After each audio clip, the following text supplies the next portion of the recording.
In today's video, I'm going to teach you how to use ChatGPT to build a game dialogue system, a step-by-step guide. First, let's lock down your environment and protect your data. On your main dashboard, click your profile picture in the bottom left corner, open settings, then data controls, and toggle off improve the model for everyone. This keeps your narrative hooks, formatting rules, and system code out of public training. If you're sending live player text to the API from Unity or Unreal, never hardcode sensitive credentials into client scripts. Store keys in a secure server layer or an external configuration file that isn't shipped with the build. This reduces risk and makes rotation and revocation far easier.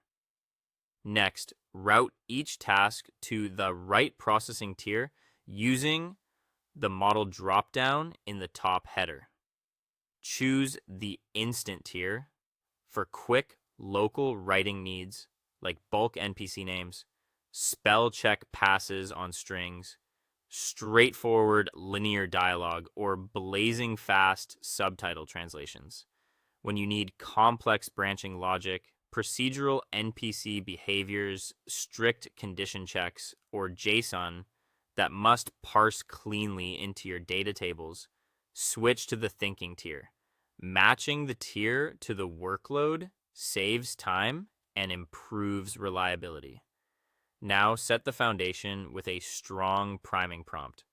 Avoid short, vague requests.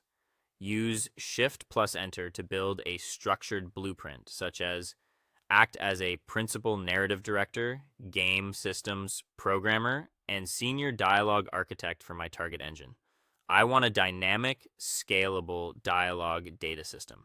Before generating anything, ask me 3 targeted questions about branching complexity, serialization format, and character trait variables.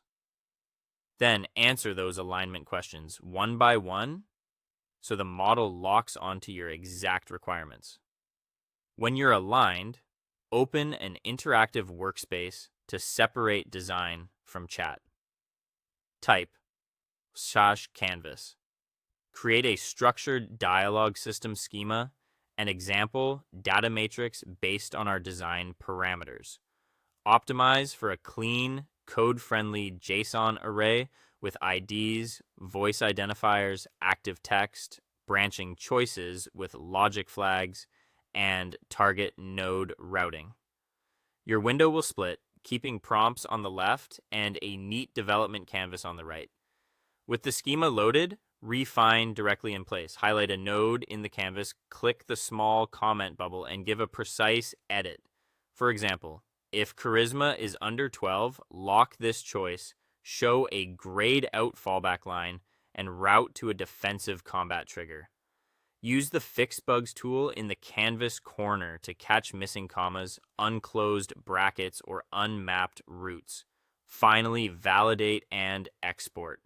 In the left chat pane, use the globe icon to request a quick standards check, like verifying C/JSON deserialization for nested arrays in your setup. When it's clean, go to the canvas header, choose export or download, and pull the asset as .json, .xml, or .txt ready for your streaming assets directory. That's it for today. Thanks for watching, and I'll see you in the next one.